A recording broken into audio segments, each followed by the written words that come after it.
Lower drawer, we have silverware, measuring cup, knives, can opener, bottle opener, and these are all push lock drawers. Cabinets, we have a tea kettle here, help you boil your water.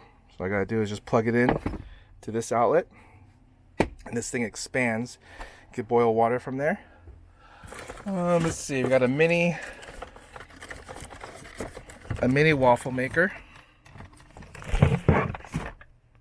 right here.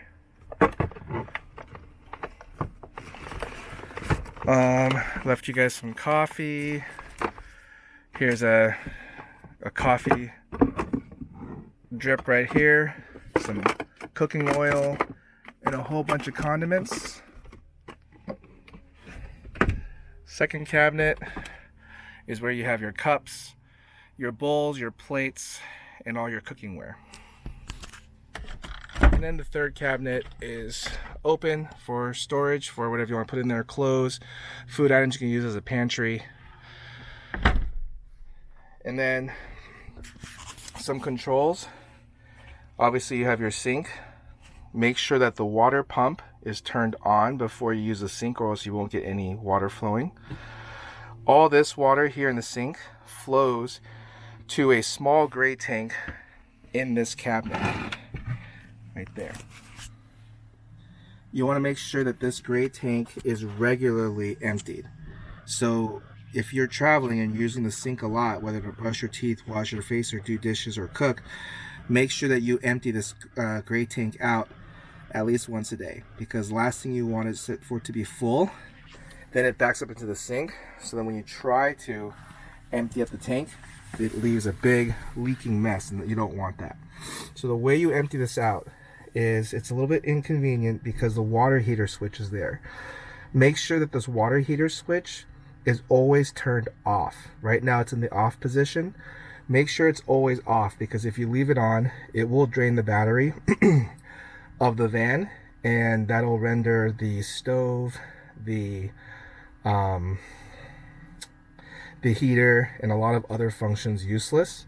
So make sure you always leave it off unless you're using it for hot water. So if you're taking a shower, if you need to wash your hands and you need hot water, then go ahead and flip on the water heater. And now the water heater's on. You can use hot water again with the water pump on. But make sure when you're not using it, when you're done, turn it back off. Okay. Now this won't be an issue when you're hooked up to shore power. When you actually plug the van into an electrical power source, it won't really matter because it won't drain the power. But if you're mobile and you're unplugged, this water heater will drain your battery very quickly. So just be mindful of that. So now to